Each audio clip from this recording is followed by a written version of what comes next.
pants. There weren't any schools of the supernatural. You know, there wasn't any of those. Nothing like that. So I was just hungry for Jesus. I mean, I was playing guitar and. So you came in and suddenly you were just awakened. It was the 70s. It was the 70s. Tail end of the Jesus movement. You were awakened. Yeah. But then you just pushed into God, pushed it. You had a dramatic visitation. Describe that. Incredible visitation. It was right before I was to be married in 1981. I was 18 years old. It was February. I was seeking God in my new apartment. In my new apartment, and it was like a kitchenette. You know, had a small little bedroom here, little kitchenette in between. And we were to be married April 30th, and it was February. So I'm there preparing and getting everything ready. And so what happened was. I'd been in a long season of it's just me and Jesus. Again, there's no schools of the supernatural. There's nothing going on. I was just hungry for Jesus. I thought everybody did it. You know, I'm worshiping the Lord. The Lord's talking to me. I'm talking to Him, weeping, crying. The Holy Ghost is all over me. You know, He would talk to me and show me all kinds of things and show me the nations. And I'm like, I'm just a little Catholic kid, Spirit-filled, you know, a couple of years old in the Lord. And you're showing, I don't even know what this means. One night in February in Wisconsin, cold, right? The Lord shows up about 3 o'clock in the morning in my bedroom. Waves of glory. Now, had you been sleeping? I was sleeping. I was dead asleep. And I was awakened by waves. So then you came awake. I came awake, and on the back of my bedroom wall, there was a shimmering light. So you see this with your eyes? I see this with my physical eyes. Okay. And I'm thinking it's got to be the street light, new bedroom, right? New hotel, or new apartment. But there's no window in the back of my back here. There was no window in the room. It was just shimmering light. And I'm thinking, where's this light coming from? And as I'm thinking about it, I'm feeling the love of God just rocking me.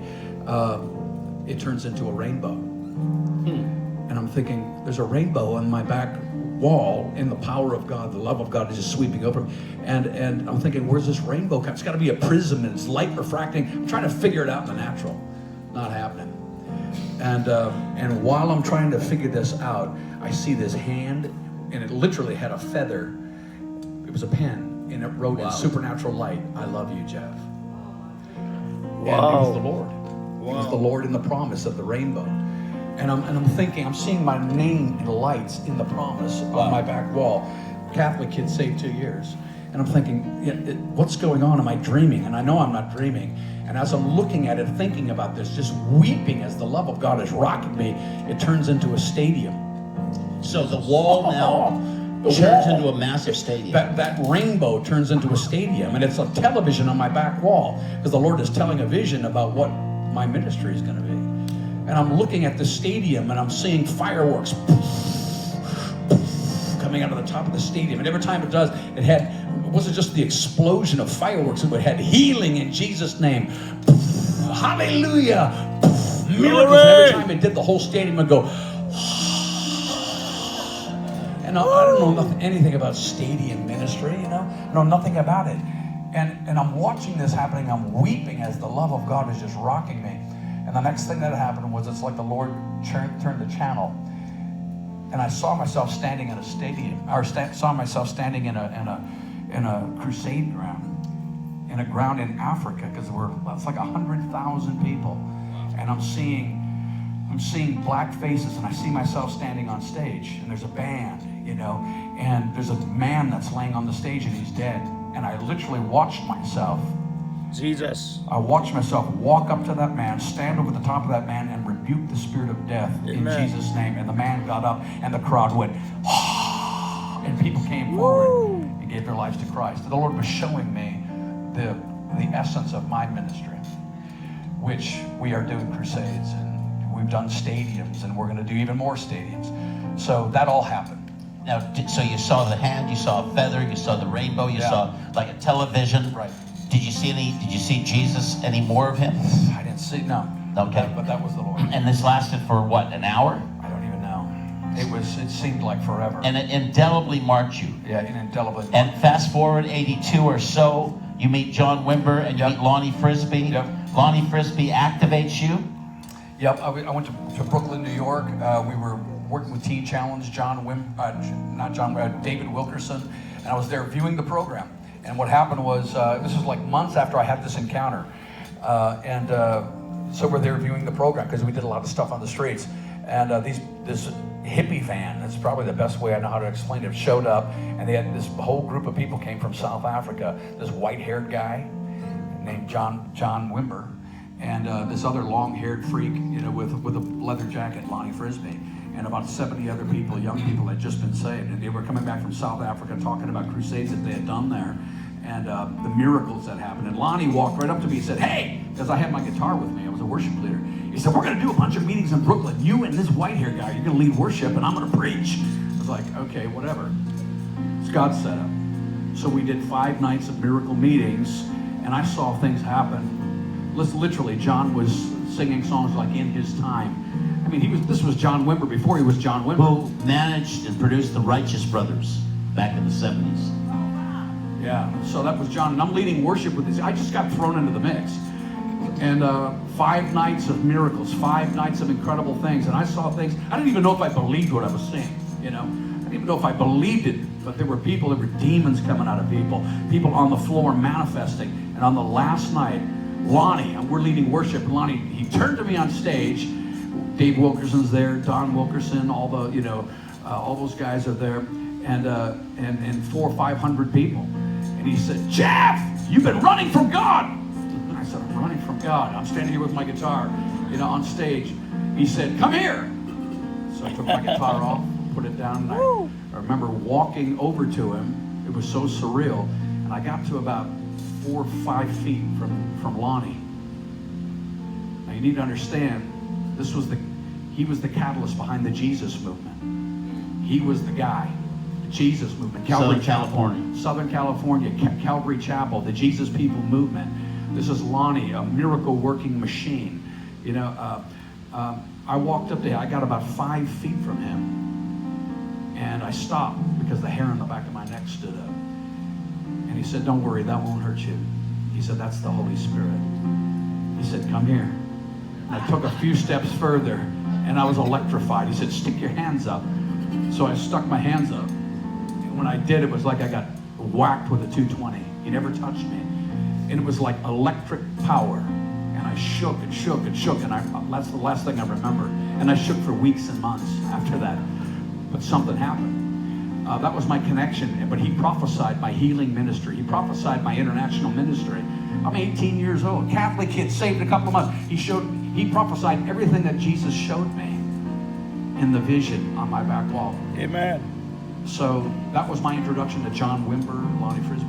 And just as a side note, Blaine Cook, who was one of the early pioneers in the vineyard movement, the exact same thing happened to him in California, and he met Lonnie, and Lonnie pointed to him. He was thrown on the ground, convulsed violently for hours, and went into a 3 to 4 month period just weeping, led over 100, 200 people in his corporation to Jesus, signs and wonders. And this was happening all over the place in those days. But the point of that is that many of these people are now the fathers and the senior fathers and mothers that it was to prepare the leaders for the move of the billion-soul harvest. So we're going to fast forward now. You're going to go on to YouTube, and you can watch all sorts of stories about Bob Jones, find out who he is, Paul Cain, find out who they are.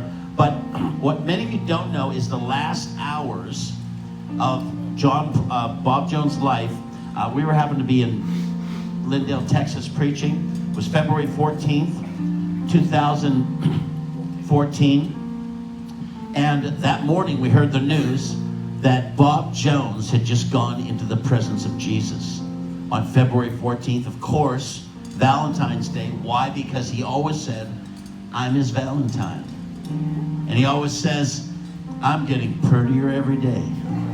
And you had to see Bob to understand the beauty of that. He would say, "I'm the Lord's favorite." No. But I don't know who got that from who. If he got that from Bickle, or if Bickle got that from him. Because, I go back in that whole period of time. I was walking with all these guys at that period of time. And Bickle was the Banny Rooster, Mike Bickle. And Bob saw Mike Bickle before Mike would come. And the Lord said to Bob back in that period of time, he said, "There'll be a Banny Rooster." Banny Rooster. Yeah. He would strut, in other words. He'd strut, okay? And that when he appears on the scene, that you're to abandon what you're doing, you're to join yourself to that young man who will carry, revival, worship, and the prophetic. And intercession. And intercession, intercession and the prophetic. But so I go back to that whole period, and 83 was when I had a traumatic visitation, as well as right in that period of time. Okay, so and James is going to be sharing a whole bunch more of this today. Today is it's almost like our prophetic history day for the future. And you don't want to miss this. You want to get your videos going and everything. Okay, so now just coming up to the time when Bob is going to go, tell about his body, what's going on. We'll do that, but talk about what happened just real quick, just for those that are watching. 1983. Do you want to do that real quick? You do that real quickly. What happened in 1983 with Bob Jones? Talking about just in a nutshell, what happened with the Kansas City Fellowship. Well, I met Bob in 1983, and I had already prayed for 10 years every day for the School of the Prophets to come forth from 1972 to 1983. And then Mike Bickle had moved, as was shown to Bob, and Mike moves from St. Louis to Kansas City. And then he was, I don't remember how old at that time, like 26 or something. And then that he calls forth the Joel's Army fast in the month of May. What was it, like May 6th? What was the day of visitation when the Lord showed up to William Branham? That was May the 7th, 1940. So this is the same time frame as when the Lord appeared. See, God has a calendar. God knows the calendar. And God keeps the calendar. And so in the same time frame, when the angel of the Lord showed to William Branham, and then on that day, then Mike Bickle calls forth for a 21-day, he called it Joel's Army Fast. I'm pastoring in Warrensburg, Missouri, which was an hour and a half away, and then Mike was holding these, 3 prayer meetings a day. And so then Michael Ann and I then go to Kansas City, and there's going to be a time to have prayer. And so we're there. There's Bob Jones. There was another guy named Augustine Acala, who was the other early prophet before Paul came and before Bob Jones, before John Paul Jackson, with Mike in Kansas City. So there was Bob Jones, there was Augustine Acala, and there was some woman. And so then we go there. It's the 21 days of prayer and fasting. It was amazing. That was the first time Bob laid his hands on us. And Michael Ann was pregnant by a miracle through the healing ministry of Jesus, through Mahashabda. Bob discerned, prophesies over our son Justin in Michael Ann's womb, and he speaks some profound things to me. That's the whole 1983 time frame. But then Mike had moved to Kansas City, already had a gathering anointing. Young people were streaming then to him, prayer, fasting, seeking God, and believing the revival was imminent, was at any moment at that time frame. Yeah. So there are many things. We're just skipping over the tops of the mountains right now. But it was Bob Jones, and I was talking with Stacy about this yesterday. Bob Jones brought the prophetic words to IHOP, to Mike Bickle, before it was IHOP, at the Kansas City Fellowship. Bob brought most of the prophetic words about that formed all of what happened about the Kansas City prophets and about IHOP and everything that was going to happen. Song of Solomon from Mike Bickle, all of these things. Bob was a Papa Prophet too, the Papa Prophet to what happened with Kansas City, and that's important to know. And by the way, when the Lord sent back Bob in August the 8th, 1975 from death, he said, you're going to go back for a 1 billion soul harvest, but you're also going to go back. And Bob told me this personally. He said, you will go back and you will raise up a company of prophets. Wow. You're going to raise up a company of prophets that will impact the world. And those prophets were dispersed, and then there was another ring of prophets, and I'm part of that ring, and there's other rings, and there's something else that's happening now, but we'll get into that in a little bit. So you asked about the last 12 hours. So just, and you want to go on to MikeBickle.org and watch, and also it's on there, 7 hours of all these stories with transcripts. You have to read this because it's going to give you faith. The angel said to William Branham, if you can get the people to believe, if they will just believe, nothing will be impossible. That's right. So we're telling you stories from 40 years, 45 years, and it's all, you know, as Mike said, or as Bob said to Mike, he says, you're going to have 24/7 prayer and worship and intercession. No one even knew what that meant. You're going to pray for Israel.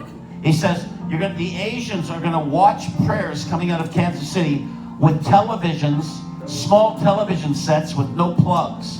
They're going to watch it on their wrist. Let me tell that.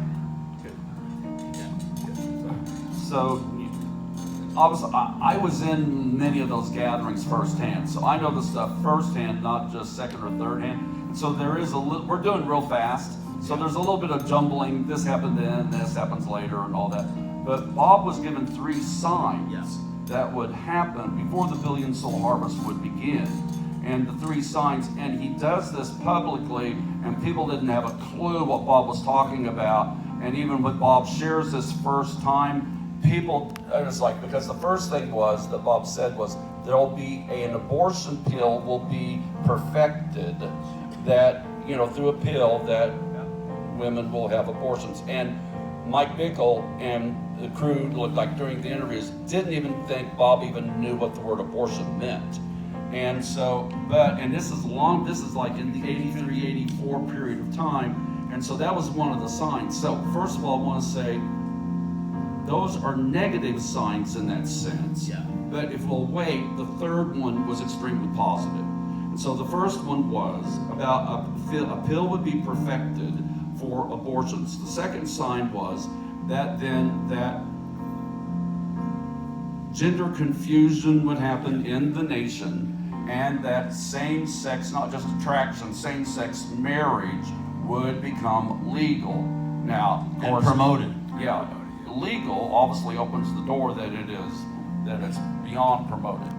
And so, and it would permeate the culture, okay? So that has happened. But the third thing that Bob said was this, then that was positive.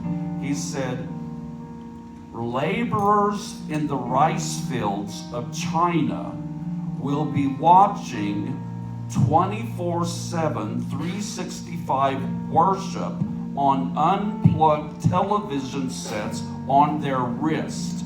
Now you got to understand the depth of all of that work. He said in China, number one. Number two, that type of technology was not, nobody was even conceiving that type of stuff. The phrase is just profound. It is. Because you have to use your terminology at the moment to try to describe something that's futuristic. And he said, laborers in the rice fields of China. China, okay guys, it was a communist country, still is, but no, there was no freedom. There was, the house church movement there was just actually beginning to emerge. Laborers in the rice fields in China will watch what? 24/7, 365 worship on what? Unplugged television sets on their wrists. Wow. Their smartwatches. Wow. I was in New Jersey at King of Kings with that couple there, and I'm telling this story.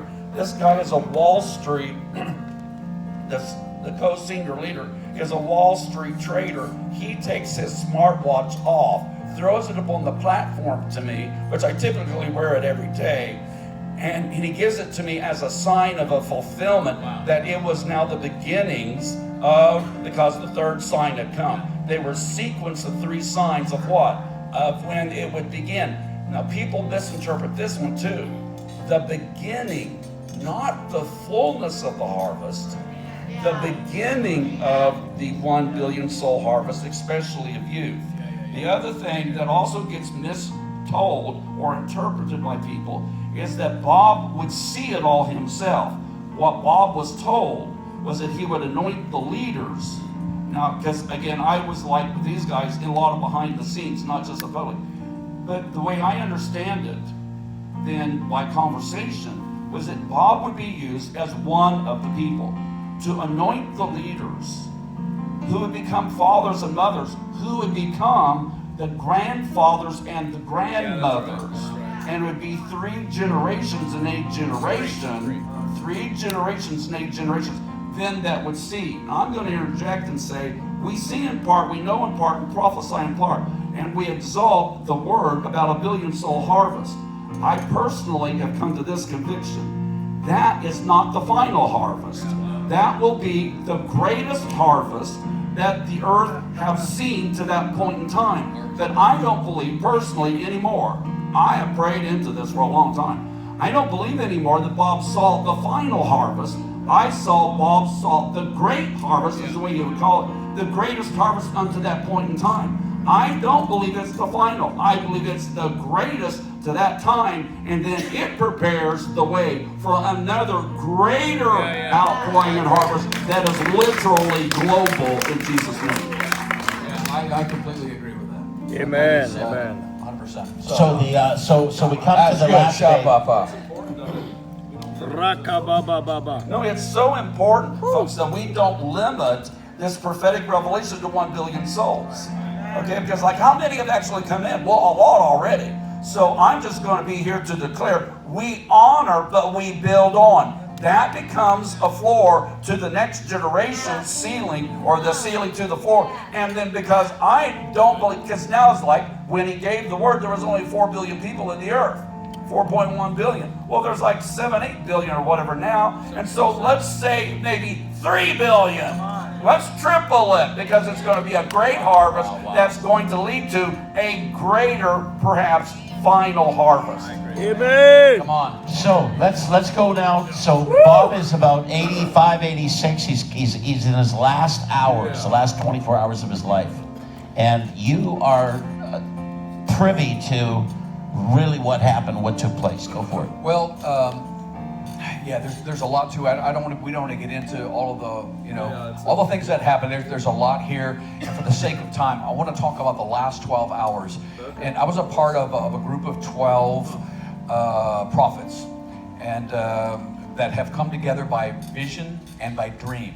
I didn't even know some of these, but we were put together on a council, and really to talk. And Bonnie was one of those. Bonnie Jones was one of those. And Rick Joyner, he's in the whole mix. So anyways, long story short is this. No, Robin was not, but there's so many that are coming in now. So here's what happened.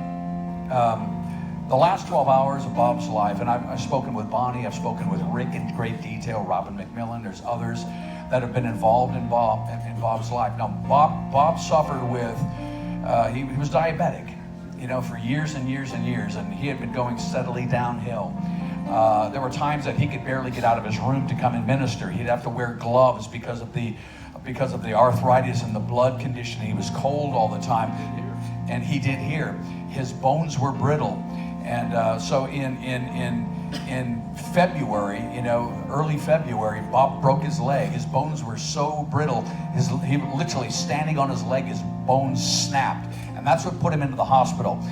He was on dialysis, his functions were shutting down, his organs were shutting down, and he was in Charlotte. And now it had been snowing in February, early 2014.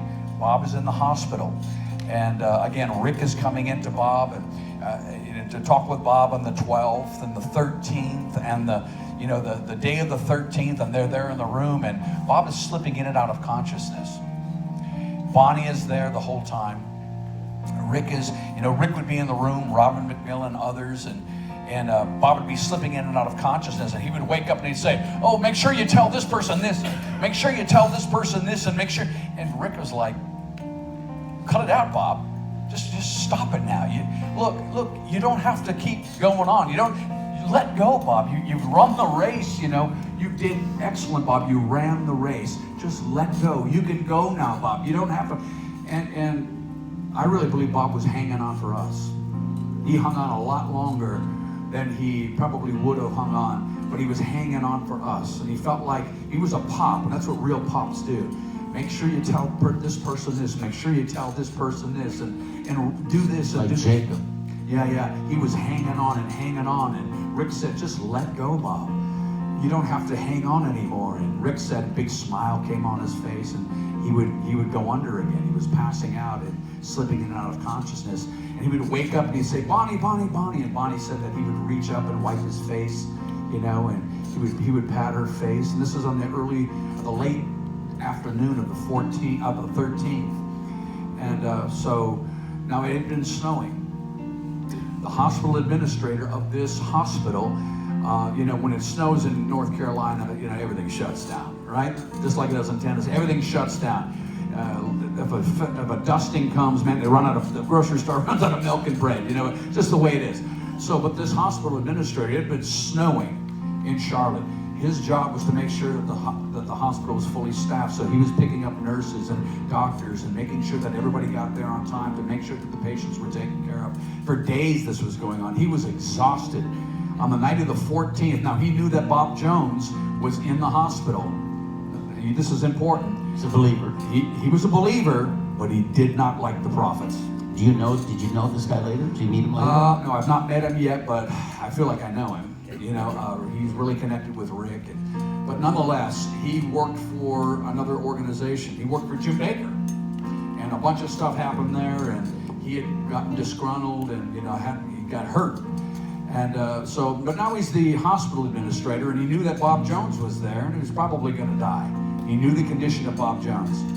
And he said if Bob Jones was down that wing, he stayed out of that wing. He just didn't want anything to do with the prophets. He was afraid of them. Well, he'd been running hospital staff around for days. He's exhausted. So now it's midnight on the 13th. And he decides, I'm going to go into my office, which has a keypad. Beep, beep, beep, beep, beep, beep. And there's a little office, his office is in there. There's a couch, and he lays down on the couch. He's going to sleep a little bit. And he had just laid down on the couch. And so this is like 6 hours before Bob was pronounced. Yeah. This was midnight. Yeah. He lays down on the couch, and the door's locked. Everything's taken care of. He's going to sleep for a little bit. And he just laid down on the couch, and he hears, and he's thinking, who is that? There's only one other person that knows that code, and it's the assistant. And the door opens up, and it's Bob Jones. Wow. And he's jumping. Wow. And Bob Jones in his hospital gown. He's jumping. He's leaping. He's singing, prophesying. Bob Jones, and Don's thinking, man, Bob really made a comeback, And he's prophesying, and he's singing, and he's dancing, and he's moving around inside the office. And he still was recovering from a broken leg. Well, we'll get to that. And so he's prophesying, and he says, Don, you need to write some things down. And so now Bob's got the hospital administrator playing secretary. So he's sitting down at his desk, and he's saying, make sure you tell this person this and tell this person this. And he turns to Don, he said, and Don, you need to forgive. You've been hurt by so-and-so, and you need to forgive. The Lord wants you to forgive. Don't carry that around in your life. You need to forgive. You need to let that go. You need to love this person and just let this go. And Bob spent time ministering to Don. And Don's thinking, I don't even like this guy, and who do you think you are, telling me? And Bob was telling him, you need to forgive. You need to love. You need to let that go. It's not right to carry it. You need to let those things go and forgive those offenses. So Bob spent time ministering to Don. And he said, no, Don, you need to write these things down. Make sure you tell this person this and tell this person this. There were many of the leaders in his life. Many leaders and different people that Bob had relationship with. Okay? Hey, Bill, have you got that slide ready? Don't put it up yet. I'll tell you when. So at this point, Don is taking notes. And Don notices that Bob has blood on his forearm. Now listen to me. Notices Bob's got some blood on his forearm, so he takes a Kleenex and he approaches Bob, says, Bob, I'm going to wipe the blood off of your arm. And Bob says this. Bob says, do not touch me. Don't touch me. He said, if you touch me, you will die. He said, I have not changed yet. Wow. Then he said, Don, you must do this and tell this and say this and say this and say this. And he wrote a bunch of other things down.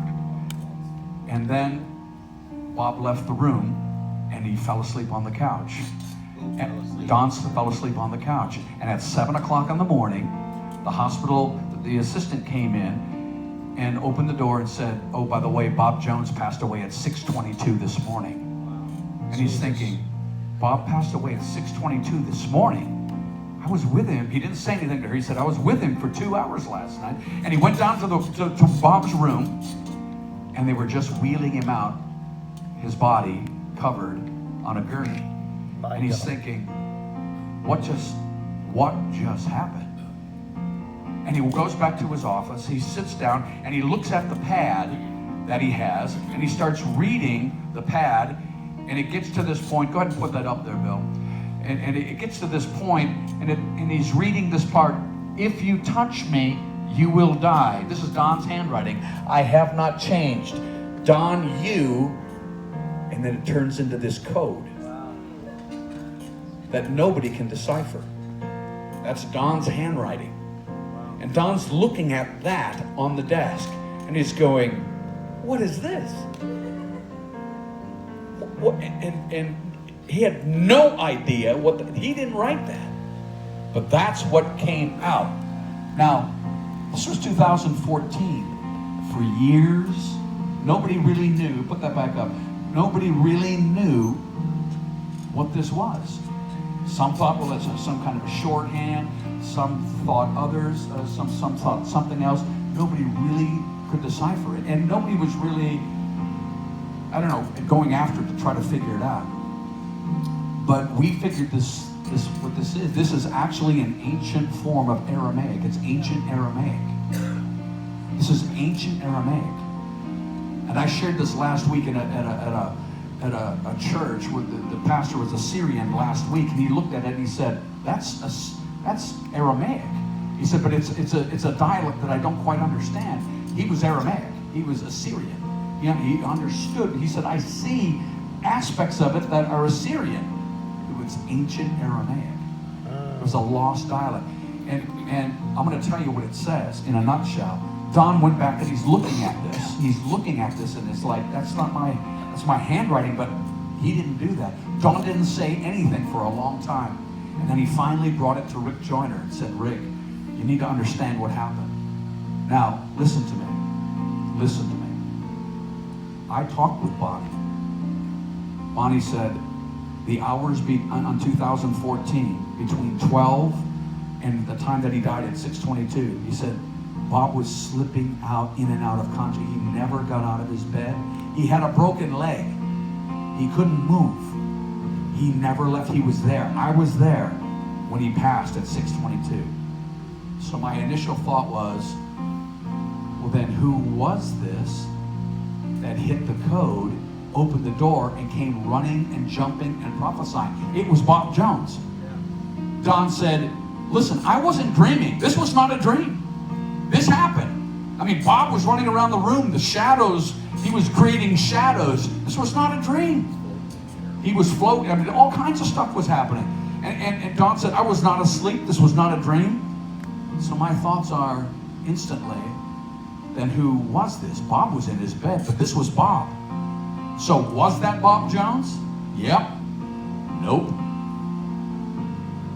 Who was that? Was it Jesus? Jesus. Nope. Yep. Yeah. Bob Jones. There was a time, years ago, where I was in two places at one time. You were there, James. You were part of that. Well, we were, Michael and I was ministering at a conference in Ohio. I actually see Jeff, and I verbally welcomed him to the gathering. And my daughter, Grace Ann, sees you and you help her at the registration desk. But I wasn't there. Glory. I was prophesying, laying hands on hundreds of people, people that I know, but it wasn't me. I was supposed to be there that night, but it wasn't me. Rick Joyner was there, you were there, Patricia King was there, Paul Keith Davis was there. I was in two places at one time. Now, I don't want to get into all the details of what happened, but it was me, but it wasn't me. But it was me, but it wasn't me. I welcomed him publicly to the conference. I said, hey, here's my good friend Jeff Jansen. Let's welcome him. I did. My God. But it wasn't me. And you were actually in a different city. Yes. You were actually in a different city. I was in Nashville, Tennessee at another meeting. I was here. So when it finally came out that, hey, You know, the host pastors came to me that night on the Friday night where I finally, James had just got done ministering. They said, Jeff, we saw you come in last night. I said, I wasn't here last night. They're like, I told you I couldn't be here on Thursday night. I was in Nashville. They said, no, you were here last night. I said, no, I was not. They said, we addressed you publicly. They said, don't, come on, stop pulling our leg. I said, no, I was not here last night. Jesus. I ministered to hundreds of people, laid hands on them, prophesied. And finally, now, I had people calling Bob, trying to figure out, what was going on with Jeff Jansen. What people are saying, oh, you even said, oh, your angel looks better than you. You did say that. Your angel looks better than you. And I just left. I just left because it's like, I'm out of here. And I was driving, I left Saturday afternoon. Sure you did, you left. Yeah, I know. I left because I got tired. People were calling me a liar. I'm like, listen. Well, not you. But people. I told the pastors, I'm leaving. I'm out of here. I don't know what happened. I'm out of here. They were calling my wife, calling Jan, interrogating her, calling her, and like, was he really in Nashville Thursday night? Because he was here on Thursday night in Cincinnati. Interrogating, angry, mad, spitting demons. Man. So I left. I got to Cincinnati, and I said, I know what I'm going to do. I had a flip phone. I'm going to call Bob Jones. That's what I'm going to do. I'm going to call Bob Jones. I called Bob Jones, and it rang 5-6 times, and Bob picks up and says, hello. I said, hey, Bob, Jeff Jansen. He said, really? It's really you? Yeah. Is this your angel? I said, oh my gosh. I said, they called you? He said, yeah. Bob and I were in agreement. I said, they called you? He said, yeah. I said, Bob, he said, tell me, what do you think happened? I said, Bob, I have no idea. I was not there. I was in Nashville Thursday night, but I was in Cincinnati. I said, oh, I think it was my angel. He said, no, that's not it. He said, these things used to happen to me in the 1980s. He said, Viola and he was married to Viola then before she passed. He said, we would show up in a city. He told me this. We would show up in a city and a day early. And we would get to, the pastors would say, hey, Bob and Viola showed up a day early. Let's go to the restaurant. Let's have lunch. And Bob said, Viola and I would sit around and we would tell them everything that God was getting ready to do in the region. Bob said, and then on Friday or the next day, Viola and I would show up. Jesus. And we would go out to lunch again. And we would listen to what the people that looked like us said to the pastors and the leaders the day before. And Bob said, you better tell those people to pay close attention to what the person, the man that looked like you, said to them. I said, Bob, I don't understand. He said, Jeff, you need to understand, they must really trust you and believe you to be a prophet. And I said, they do, because I brought a word about the second burning bush, that it would come right down to Cincinnati the second term, that Florida was the swing state, but pray for Ohio. And it came right down to Cincinnati, Ohio, that elected the conservative Catholics, that elected the president for the second term, the burning bush. He said, they do trust me to be a prophet. I went around all the states saying, pray for Ohio, pray for Ohio. Ohio's a swing state. It's going to elect the second term, the burning bush. And it came right down to that. I said, Bob, they do trust me to be a prophet. He said, sometimes your older brother will take the face of a trusted friend, and he will go before and tell everything he's getting ready to do. Jesus. He said, remember the two on the road to Emmaus? Glory. After the crucifixion, Jesus, and after the resurrection, Jesus caught up to the two on the road to Emmaus. And he said, hey, friends, what are you talking about? And they looked at Jesus and they said, are you a stranger in town? Have you not heard? These were disciples. Have you not heard about Jesus? Have you not heard about the crucifixion? Because he appeared to them in another form. So I'm thinking about this. Luke 24. Who was that showed up in the hospital room with Don? Bob was in bed with a broken leg, slipping in and out of consciousness. But here he is, standing in front of Don, prophesying, talking to him about his life, and prophesying, giving a final word and a final message, not just to people, but to the corporate body of Christ. Do not touch me. If you touch me, you will die. I have not changed yet. But Don, you must go tell. And it goes on to, this is a final message for you and for me. I'm going to tell you what that means. So you got this translated. Yes. Now, who translated this? This is, well, there was a group of 12, but the person that translated was actually Michael Fickus. Michael works with Rick Joyner. And I don't want to get into the details of how it all happened, but I'm going to tell you what the code says, all right? So they translate that from an ancient script. Ancient Aramaic, yeah. And this is what it says, quite frankly, in a nutshell. Remember, he was going to wipe the blood off. He said, "Don't touch me." Now that reminds me of Jesus at the garden with Mary. Yeah. She saw him and said, "Rabboni!" And she reached out to touch him. He said, "Don't touch me. Yeah. Don't touch me. I've not yet ascended with blood. Don't touch me." You know, who was that? Well, I believe it was the Lord. And the message, this is the message, Don, in the face of a friend, a trusted friend. Don, it says, you must consult with the prophets of God who can be trusted, the holders of light, those with holy fear, the ones who will become the stewards of what still remains on my shelf. Well, in other words, he was going, but there were still things that needed to be fulfilled. He's not going to fulfill them, but they're still on his shelf. That's us. Those are holy prophets. And not just holy prophet sons, but a holy prophetic company of people. He was a pop. And this is the Lord speaking. It's the Lord speaking. It's Bob, but it's the Lord speaking. It says, you must consult with prophets of God who can be trusted, the holders of the light, those with holy fear, for these are the ones who will become the stewards of what still remains on my shelf. And then he says this, I will be careful because I'm going soon. So I will be limited in what I can say here. From a sun, the Lord rests in, and a glorious radiance will be seen on him like a mist or a vapor from my own hand. Yes, monitors will get hot and fiery because of the great displays of the glory. But until the Lord moves, he's talking about revival, reformation, the nations being one. But until the Lord moves in this way, until the succession, experience and knowledge of the fire will continue to grow. Amen. And that's the period. That's the end cap. That's in totality what was hidden in that script. Now, I believe that that's for holy prophets with fear, those that are sons that still are the stewards of what remains on Bob's shelf. So it's you and me and others and that are sons that were connected with Bob. But it's also, there are rings, there are spheres. It's a new company.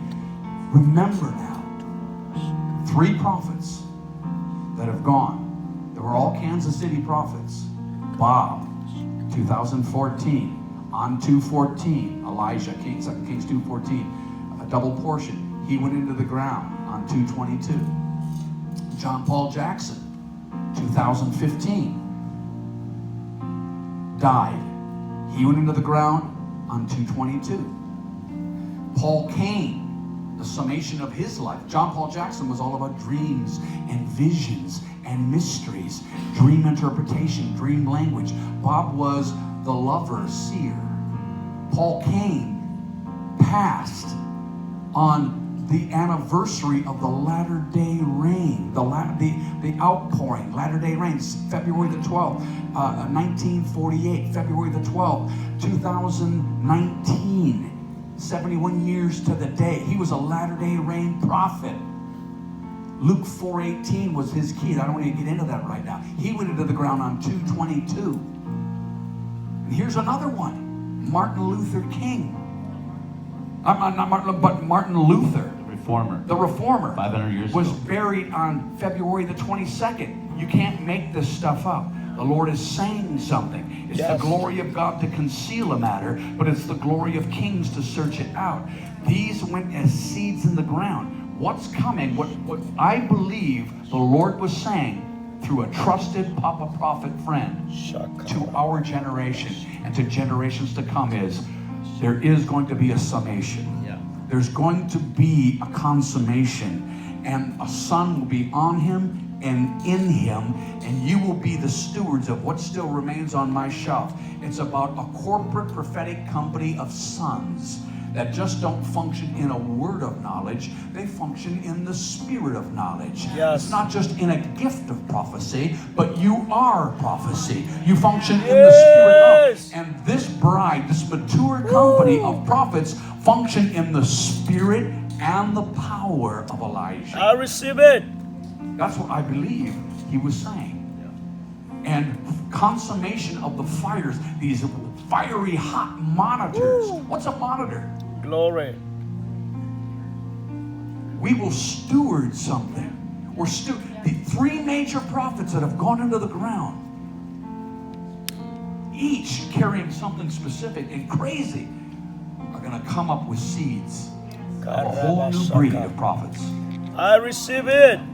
Bill, can you get that IC Stadiums? We're going to end this session with this prophecy. We produced this back about, 98, 99, and someone put pictures to it. This is the open vision that Paul Cain saw hundreds of times with his eyes, and I want you to listen to it. Real loud.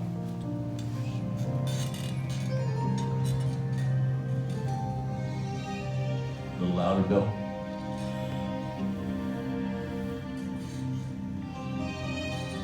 I saw that all of the great stadiums and all of the football fields and auditoriums all over the country were just filled with people seeking God. And it seemed as though in this one place I was allowed to be an observer. There were men like we see here tonight, people like we see just all over this giant platform. And they had stretchers, hospital gurneys, and they had cots and with bodies on them. People were sick. Invalids. I tell you, the invalid section wasn't back in some old tent adjacent to the big tent where nobody could see them like in the old days, but they were all out there before the people. All of these people are walking around, and over the loudspeaker comes words like this, and I heard it as clear as I'm hearing my voice now, much clearer. We have a resurrection. We have a resurrection. This man was in the county hospital, and he was pronounced dead this morning at 11 o'clock. We have a resurrection. He's come back to life. And then you just see people rejoicing, magnifying God. It was just like a heavenly symphony. Everybody was just, making the most beautiful, harmonious worship. And then another declaration. We have a resurrection over here. This person had been dead and they rose from the dead. And then cripples and paralytics would be healed and step out of wheelchairs. And people, rather than going wild and giving some, great ovation, their voices would just come up as a great orchestration. I remember I would just seemingly know that God had a string ensemble. He had a brass section. He had all the full piece of orchestra and the voices of these people. And it was a beautiful symphony. It was a beautiful symphony of life, thrilling me to life. And so as they were worshiping, then that would die down. And then other paralytics would get up and walk, and other signs and wonders would occur before the vast multitudes there. And this would be going on all over the world. And then I found myself in front of a television set. And when I turned the dial on, the very first thing I began to hear was a news anchor man saying, and this would be on ABC, CBS, and NBC, and CNN, all of the major networks, I believe, will carry a story like this one day. And they were saying, ladies and gentlemen, the news anchor man, ladies and gentlemen, we have no news to report tonight. Only good news, seemingly. We just have good news tonight. And there are no sporting events to announce because all of the sports fields and all of the coliseums are filled with multitudes of people. And you'll never believe what's happening. Perhaps you will, but there are resurrections from the dead. Paralytics are walking. out of wheelchairs and dropping special devices, and there's all kinds of healings and miracles. And it seems as though they're falling on their face in these stadiums. They're falling on their face and worshiping God. They're singing all these choruses, and folks, we don't know who these people are. They're almost faceless people. And I tell you, that is really thrilling, because God is going to have a people that will be so much like Jesus you can't see them for the presence. And the presence of God is there. So it seems like the whole world is falling on their faces saying, Jesus is Lord, Jesus is Lord. And it's here, there, and everywhere. All stadiums are filled around the world seemingly. And the world is turning to God. Listen, friends, the church is going to become that first line of defense again. You hold that and remember it.